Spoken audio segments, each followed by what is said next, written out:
যেই হেলিকপ্টারের যিনি পাইলট ছিলেন তার অবস্থান কি সেটিও কিন্তু আমরা এখন পর্যন্ত জানতে পারিনি, কারণ তিনি কি এখানে আমরা বিগত যে দুর্ঘটনাগুলো, বিশেষ করে হেলিকপ্টার দুর্ঘটনা, সেখানে আমরা দুটি বিষয় সবসময় দেখতে পেতাম। একটি হচ্ছে যে প্রথম পর্যায়েই আমরা হয়তো এখানে আরো কাউকে আহত অবস্থায় নিয়ে আসা হচ্ছে, আমরা চেষ্টা করছি সেটাকে দেখানোর জন্য, হয়তো আহত অবস্থায় কেউ হয়তো বেরিয়ে আসছেন বা কাউকে হয়তো বের করে আনা হচ্ছে, কারণ আসলে যেই জায়গাটিতে আমরা রয়েছে সেই জায়গাটি থেকে আসলে খুব বেশি স্পষ্ট, কারণ যে দেখানো যাচ্ছে না, কারণ ক্যাম্পাসের যে ভেতরের জায়গাটি, ক্যাম্পাসের ভেতরের জায়গাটি কিন্তু বলা যায় যে পুরোপুরি এখন আইন শৃঙ্খলা বাহিনী এবং যারা উদ্ধার কাজটি পরিচালনা করছেন তাদের দখলে। আরেকজনকে সম্ভবত হ্যাঁ আমরা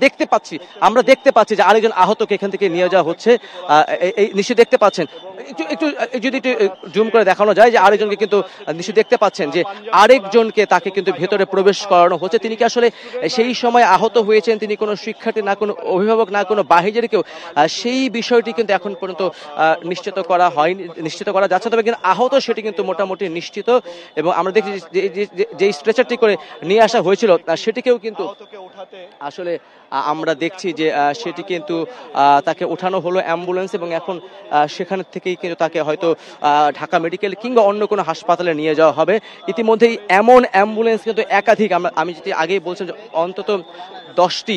অ্যাম্বুলেন্সকে দেখেছি এখানে এই ভবনটির ভিতরে অবস্থান করতে, এবং এর বাইরে ভেতরেও বেশ কয়েকটি অ্যাম্বুলেন্স অবস্থান করে আছেন। এবং